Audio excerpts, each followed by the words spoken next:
Pembacaan firman Tuhan pada hari ini terdapat dalam Yeremia 17 ayat 5-10. Tema yang menjadi perenungan kita hari ini adalah berbahagialah orang yang dipulihkan Tuhan. Bapak Ibu, saudara-saudariku sekalian, saya punya seorang teman yang sangat hebat dalam memperbaiki alat-alat elektronik. Jadi ketika ada barang-barang saya yang rusak, mulai dari rusak ringan hingga rusak berat, dia mampu menolong saya. Karena hal inilah saya tidak pernah khawatir atau takut ketika ada barang saya yang rusak. Ada waktu ketika barang saya rusak dan tidak memberikan masalah ini kepada dia marah karena merasa bahwa saya tidak menganggap keberadaannya. Inilah yang terjadi pada kehidupan bangsa Israel yang mengandalkan kemampuan mereka, Allah bangsa lain dengan harapan bahwa menolong mereka dan tidak mengindahkan keberadaan Tuhan, serta tidak mengandalkannya ketika mereka mengalami masalah.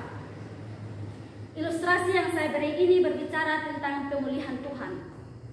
Allah akan mendatangkan berkat dan pertolongan ketika umat datang kepadanya meminta pertolongan sehingga mereka dapat memperoleh kebahagiaan. Bapak Ibu, saudara-saudariku sekalian, saya ajak kita untuk melihat sedikit konteks dari teks yang kita baca pada hari ini. Kitab Yeremia adalah cerita tentang kehidupan seseorang yang dipanggil Tuhan sebagai nabi untuk memberitakan pesan Tuhan pada bangsa Israel. Dalam kitab ini ditemukan pesan-pesan apa saja yang harus dilakukan oleh bangsa Israel dalam hidup mereka dan tentu sesuai dengan kebenaran firman Tuhan. Kitab ini juga menceritakan pekerjaan seorang nabi yang bekerja pada masa-masa sulit yang dilalui umat Tuhan sebelum mereka diangkut ke tanah pembuangan dan setelah mereka kembali dari pembuangan. Ini adalah masa-masa sulit bagi umat Allah selama pelayanan Yeremia. Mereka merasa terancam oleh musuh-musuh mereka. Mereka juga mengalami masa-masa sulit dalam bidang ekonomi, politik, dan ketahanan sosial mereka. Masa Yeremia adalah masa yang sangat penting dalam sejarah Yehuda. Sepanjang 40 tahun yang penuh kekacauan, Yeremia mewartakan firman Tuhan kepada rakyat dan raja dengan penuh pengorbanan. Ia menunjukkan tidak saja apa yang harus dilakukan, tetapi memberikan tindakan nyata dalam kehidupannya. Dalam pasal 17 ayat 5-10, Yeremia memberikan komentar serius tentang dua cara hidup yang berbeda. Perikop ini mirip dengan Mazmur 1 dalam banyak hal, karena gaya hidup yang saleh dikontraskan dengan cara hidup yang tidak benar. Bapak Ibu, saudara-saudariku sekalian, saya ajak kita sekalian untuk melihat bagaimana kehidupan yang terkutuk itu.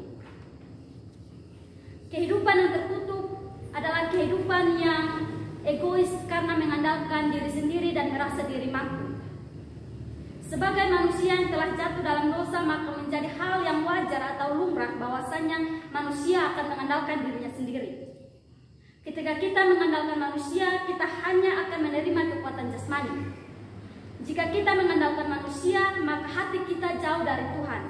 Jika kita mengandalkan manusia, hal ini hanya menunjukkan bahwa hubungan kita dengan Allah sedang tidak baik-baik saja. Tuhan adalah satu-satunya sumber dari berkat-berkat yang sejati. Oleh karena itu, mengandalkan manusia hanya akan mendatangkan kutuk. Bapak Ibu, saudara-saudariku sekalian, sekali lagi saya ajak kita semua untuk membaca teks kita. Beginilah firman Tuhan. Terkutuklah orang yang mengandalkan manusia, yang mengandalkan kekuatannya sendiri, dan yang hatinya menjauh daripada Tuhan.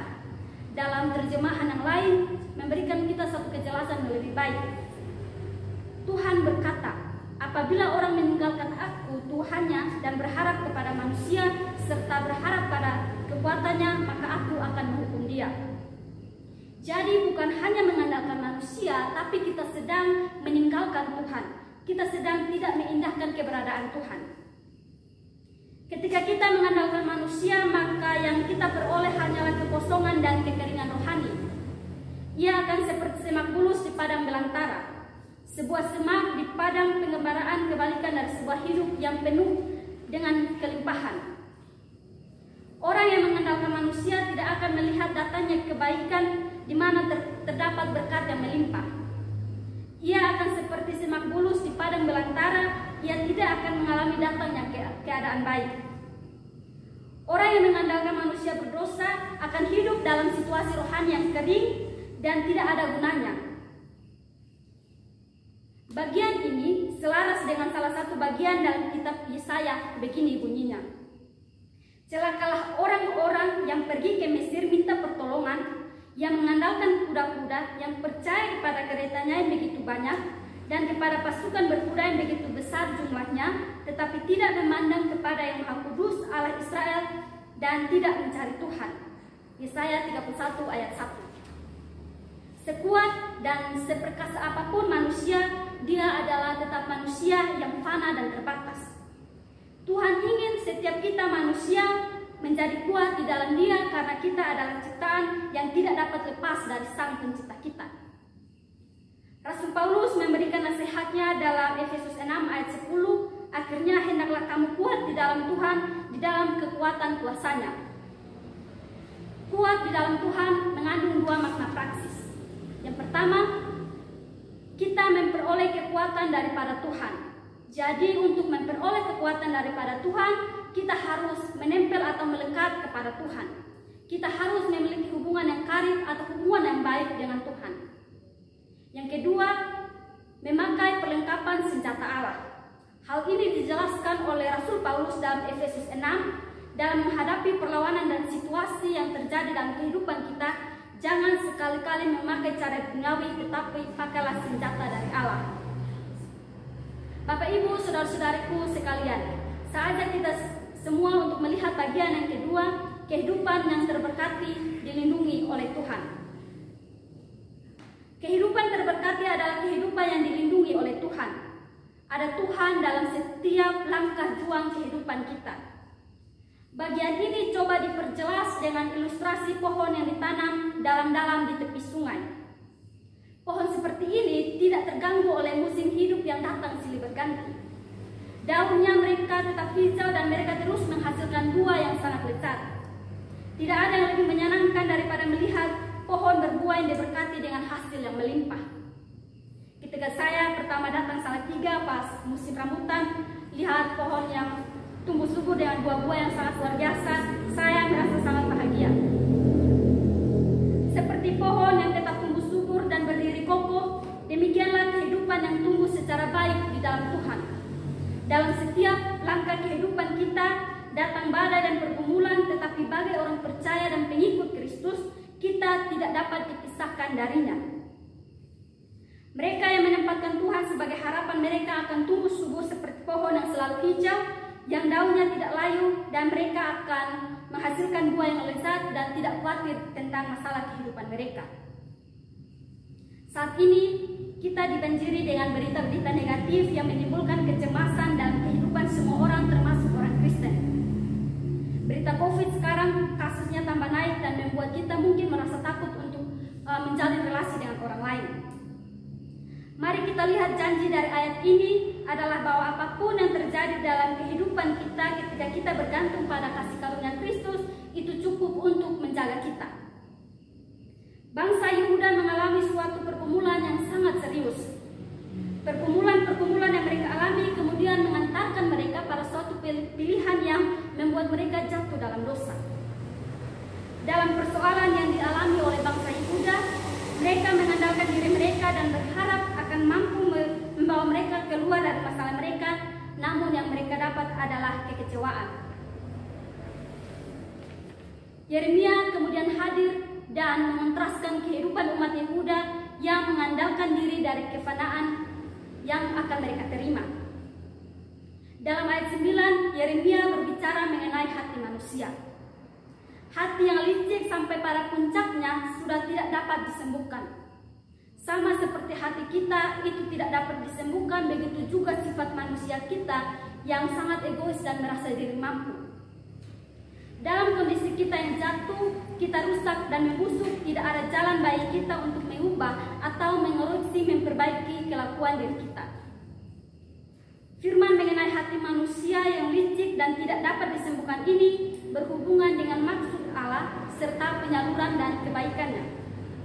Betapa liciknya hati, lebih licik daripada segala sesuatu, hatinya sudah membantu.